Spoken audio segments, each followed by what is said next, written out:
బంగారం స్వరూపంలో ఉండే మహాలక్ష్మి కటాక్షం అందరి ఇంట్లో నిండాలి. లలితా వారి లక్ష్మి కటాక్ష దీపావళి. బంగారు నగలు తరుగులో 1% తగ్గింపు. వజ్రాభరణాలు క్యారెట్కు 5,000 తగ్గింపు. దేవాలయంలో మాట్లాడిన సందర్భంలో 2030 వరకు జూనియర్ ఎన్టీఆర్ రాజకీయాల్లోకి రాకుంటే బాగుంటుంది, 29 ఎలక్షన్లకు అయితే వద్దు అంటే 29 ఎలక్షన్ల వరకు ఎన్టీఆర్ గారు రాజకీయ అరంగేట్రం చెయ్యరు, కన్ఫర్మ్. ఓకే వేణుస్వామి గారు, మనం చాలా చాలా జంటలు విడిపోవడానికి చూస్తున్నాం. పెళ్ళంటారు, వచ్చి పత్రిక ఇస్తారు, ఒక 6 నెలల తర్వాత విడాకులు అంటూ ఉంటారు. మీరు కూడా చాలా సెన్సేషనల్ న్యూసెస్ చెప్పారు వాటి పట్ల. ఎందుకు పెళ్ళిళ్ళు నిలబడట్లేదు? అవి పెద్దలు కుదిర్చిన వివాహమైనా ప్రేమ వివాహమైనా, మీరు గతంలో చెప్పారు లాస్ట్ ఇంటర్వ్యూలో సమంత నాగ చైతన్య యాస్టిస్ జరిగిందని. ఇప్పుడు మళ్ళీ కొత్తగా మ్యారిటల్ లైఫ్లోకి వచ్చిన జంటలు చాలామంది కూడా విడిపోయారు. బట్ ఆఫ్ ద రికార్డ్ నాకు చాలా చెప్తూ ఉంటారు, కానీ కొన్ని సెలబ్రిటీ జాతకాలకి సంబంధించి ఏం చెప్తారు? ఉదాహరణ ఇంకొక సెన్సేషనల్ కపుల్తో తీసుకుందాం. సో కొత్తగా పెళ్ళైన Lavanya Tripathi and Varun Tej.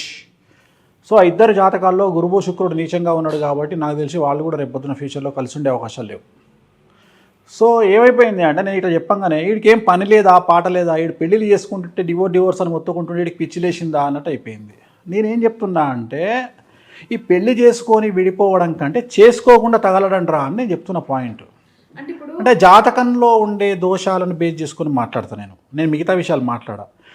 Arranged marriage కానీ లవ్ మ్యారేజ్ కానీ 10 పెళ్లిలలో 8 పెళ్లిళ్ళు విచ్ఛిన్నమవుతున్నటువంటి సిచ్యువేషన్లో మనం ఉన్నాం. అందుకనే శాస్త్రం చెప్పేటప్పుడు దేశ కాలమాన పరిస్థితులు అంటాం మనం. తెలంగాణలో ఇండియాలో ఉన్న కుజదోషం అమెరికాలో ఉండదు, ఆఫ్రికాలో ఉండదు. సో దేశ కాలమాన పరిస్థితులను బట్టి జాతకాలు చెప్పాలి. సో మన దేశంలో కుజదోషం ఉంటుంది, శుక్రదోషం ఉంటుంది, లావణ్య త్రిపాఠికి గురుదోషం ఉంది, వరుణ్ తేజ్కు నాగదోషం ఉంది. కాబట్టి ఈ ఇద్దరి కుటుంబాల్లో ఒక ప్రముఖమైనటువంటి లేడీ ద్వారా, ఒక స్త్రీ మూలకంగా వీళ్ళిద్దరు విడిపోయే అవకాశం ఉంది. ఇవాళ చెప్తున్నాను నీకు. సో ఈ జాతకాన్ని మేము మొదలే అంచనా వేసి చెప్తాం, మీరు పెళ్లి చేసుకోకంటారా అని. అయినా మా చావు మేము చేస్తాం, మేము ప్రేమించుకున్నాం, పెళ్లి చేసుకున్నాం అని జోస్లో పెళ్లి చేసుకుంటాం. అంటే ఇప్పుడు 6 ఏళ్ల ప్రయాణం, వాళ్ళ ప్రేమ అనేది 6 ఏళ్ళు ప్రయాణించి పెళ్లి పీటలు ఎక్కిందని మాట్లాడుకునే క్రమంలో అట్లా పెళ్లి చేసుకున్నారో విడిపోతారని మీరు చెప్తున్నారు. అంటే మొదలే చెప్తారు వాళ్ళకు, నేను చెప్పడం కాదు ఇది. ఇప్పుడు వేణుస్వామి చెప్పిన కథ కాదు ఇది. వాళ్ళకు సంబంధించిన పండితులు ఆల్రెడీ చెప్తారు వీళ్ళకు, మీరు విడిపోతారు చేసుకోకండి అని.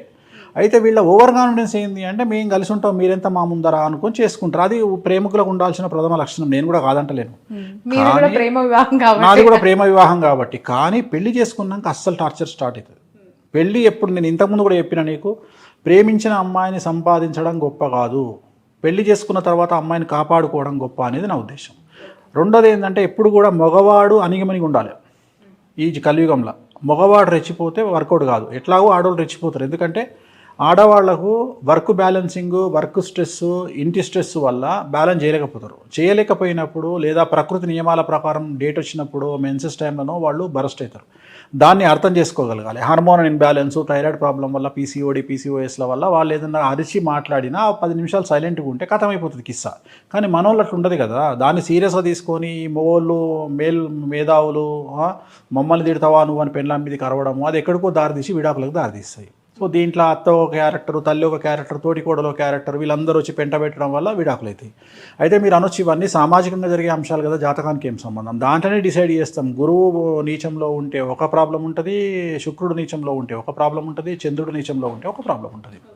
నా వరుణ్ తేజ్ జాతకంలో గురువు నీచము, శుక్రుడు నీచము, లావణ్య త్రిపాఠి జాతకంలో నాగదోషము, కుజదోషము. సో ఇన్ని దోషాల మధ్యన వాళ్ళిద్దరు కలిసి ఉండడం అనేది చాలా పెద్ద మిరాకిల్. అదొక పెద్ద మిరాకిల్, అదొక ఇక అర్థం కానటువంటి చిదంబర రహస్యం.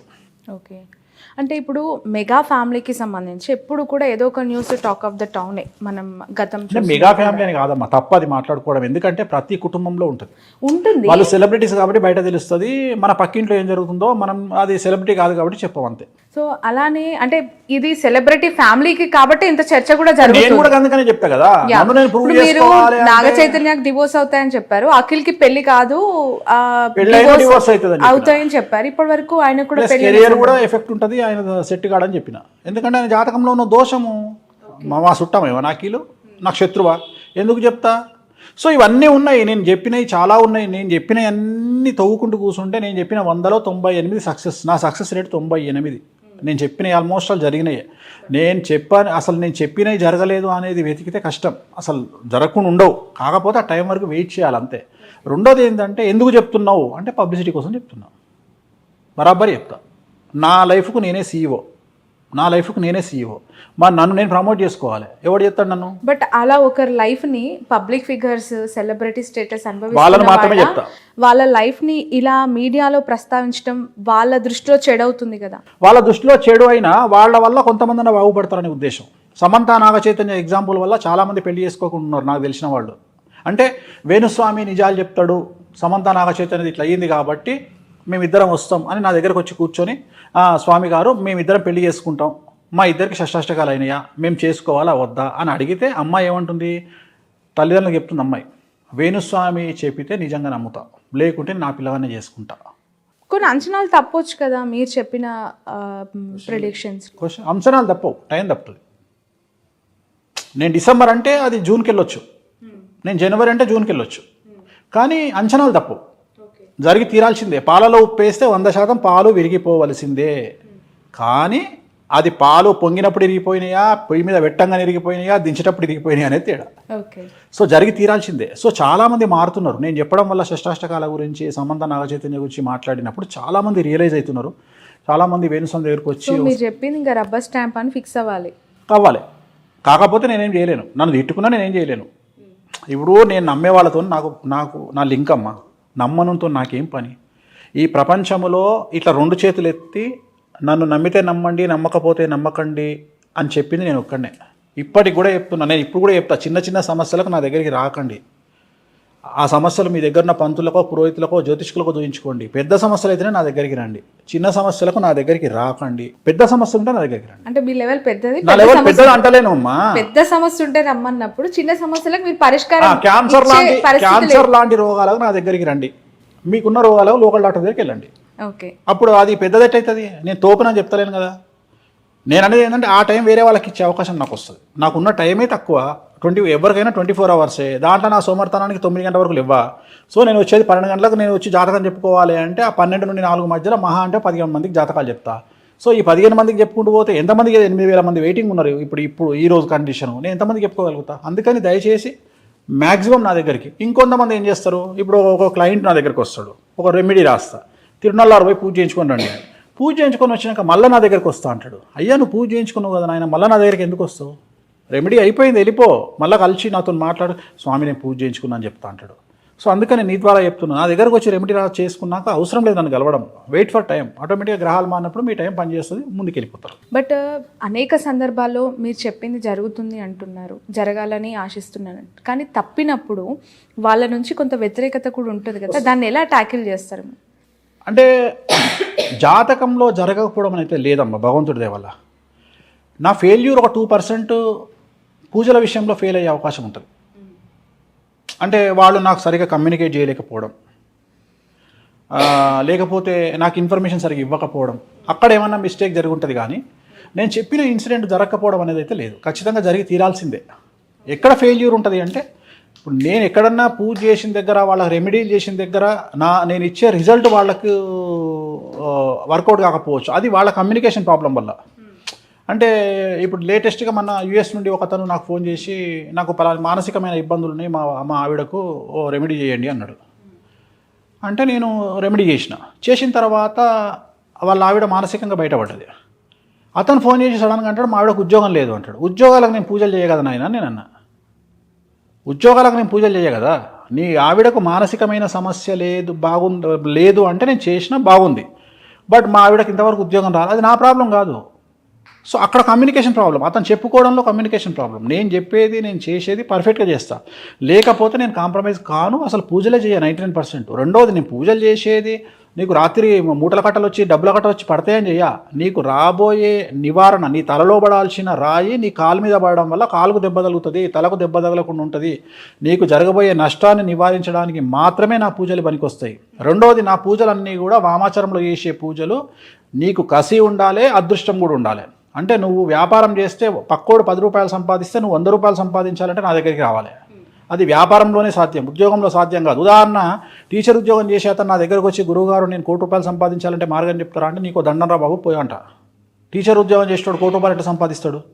ఒక రియల్ ఎస్టేట్ వ్యాపారికి అయితే నువ్వు ₹1 కోటి సంపాదిస్తావురా ఒక సంవత్సరంలో అని చెప్పొచ్చు. టీచర్కి ఏం చెప్తా నేను? సో నేను చేసే పూజలు టీచర్కు పనిచేయవు, నేను చేసే పూజలు వ్యాపారస్తులకే పనిచేస్తాయి. అంటే డబ్బు సంపాదించే వాళ్లకు ఉద్యోగంలో మాత్రం కాకుండా వ్యాపారంలో చేసే వాళ్లకు, ఒక ఎమ్మెల్యేలకు, ఒక సినిమా వాళ్లకు, అట్లాంటి వాళ్ళకు పనిచేస్తాయి తప్ప రాజయోగాలకు, రాజభోగాలకు పనిచేస్తాయి తప్ప నీకు తగ్గబోయే నష్టాన్ని ఆపుకోవడానికి పనిచేస్తాయి తప్ప. మన ఒక ఎమ్మెల్యేకి సంబంధించి ఒక పూజ చేసినావు, ఏం చేసినావు అతని మీద దాడి జరిగే అవకాశం ఉంది, దాడిని తప్పించుకోవడానికి పూజ చేసినావు. అయినా సరే అతని మీద ఒక చిన్న చిత్క 2 దాడులు జరిగినాయి మన ఎలక్షన్లలో. ఒక లీడరు స్వామి తప్పించుకున్నా నేను సంతోషం అన్నాడు, అంతే. ఇట్లాంటివి మనం చేసే పూజలు. జైలుకు పోయిండు, బెయిల్ కావాలి, బెయిల్కు కూడా పూజలు ఉంటాయి ఆ గురువు గారు అంటే ఉంటాయి ఖచ్చితంగా ఉంటాయి పూలు. బెయిల్ కారాగార దోష నివారణ అంటారు దాన్ని. అట్లనే ప్రతిదానికి ఒక బయటపడి శత్రువుల మీద జయం కోసం ఒక పూజ ఉంటుంది. సో మనం చేసే పూజల ఫలితాలు అనేటివి డిఫరెంట్ స్టైల్స్లో ఉంటాయి. నేను చేసిన పూజల ఫలితం తగ్గొచ్చేమో కానీ నేను చెప్పిన ప్రిడిక్షన్ మాత్రం ఎప్పుడు ఫెయిల్ అవ్వాలి. 99% ప్రిడిక్షన్ అచీవ్మెంట్ ఉంది, 98% పూజల అచీవ్మెంట్. ఒక 2% మాత్రం ఖచ్చితంగా మైనస్ అనేది ఉంటుంది. మాకు సరస్వతి దేవి ఇచ్చిన శాపం అనుకో. రైట్. అయితే ఇంతకుముందు జైలుకు వెళ్లకుండా నివారణ పూజలు చేయొచ్చు అన్నారు, బెయిల్ రావడానికి చేయొచ్చు అంటున్నారు. జగన్మోహన్ రెడ్డి గారు కూడా మళ్ళీ జైలుకి వెళ్ళే అవకాశం ఉందని పదే టీడీపీ నాయకులు చెప్తూ ఉంటారు కదా, అలాంటి అవకాశం ఉందా?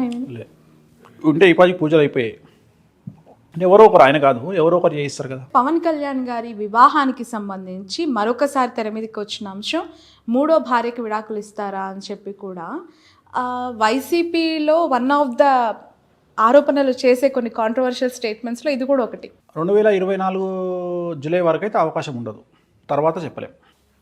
ఓకే, ఎలక్షన్లు అయ్యే వరకు ఏముండదు. అది ఆయన వ్యక్తిగతమైన అంశం, అది వ్యక్తిగతమైన అంశం. నేను దాన్ని రాజకీయంగా చూడట్లా. అది ఆయన వ్యక్తిగతమైన ఇష్టం, ఆయన ఇష్టం అది. సో అది ఇప్పుడైతే జరిగే అవకాశం లేదు. మేబీ కాంట్రవర్సీస్ ఉన్నాయి ఆయన జీవితంలో, ఇంకా కాంట్రవర్సీస్ ఉన్నాయి. బట్ 2024 జూన్ లోపు అయితే లేవు, జూన్ తర్వాత ఉన్నాయి. ఓకే, మీరు మొదటి నుంచి కూడా పవన్ కళ్యాణ్ గారి ఫ్యాన్స్ ద్వారా కొంత వ్యతిరేకత, అంటే ట్రోలింగ్ కావచ్చు, ఆరోపణలు కావచ్చు, లేదంటే కాంట్రవర్షియల్ స్టేట్మెంట్స్ వాళ్ళ నుంచి వినడం కావచ్చు జరుగుతున్నాయి కదా. పవన్ కళ్యాణ్ గారికి మీరు చెప్తున్న మంచిని గ్రహించట్లేదని మీరు పదే అంటారు. ఎస్, మీరు ఏం మంచి చెప్పారు ఆయనకి? మస్తు చెప్పిన. ఆయనకు చెప్పేటోడు లేడు ఫస్ట్. అసలు ఆయనకు చెప్పగలిగిన మొగోడే లేడు ఆయన పక్కకు. ఎవడు చెప్తాడు? పవన్ కళ్యాణ్కు చెప్పగలిగిన దమ్మ ఎవరికి ఉంది? గురూజీకి ఉంది. గురూజీ అంటే త్రివిక్రమ్ శ్రీనివాస్ అని చెప్పాడు. ఇంకెవరు చెప్తారు? మనోహర్ చెప్పాడు. చిరంజీవి గారు ఆస్కు రూల్ అవుట్. ఇంకోటి ఆయన ఎవరు మాటినాడు, అయిపోయింది, కథం.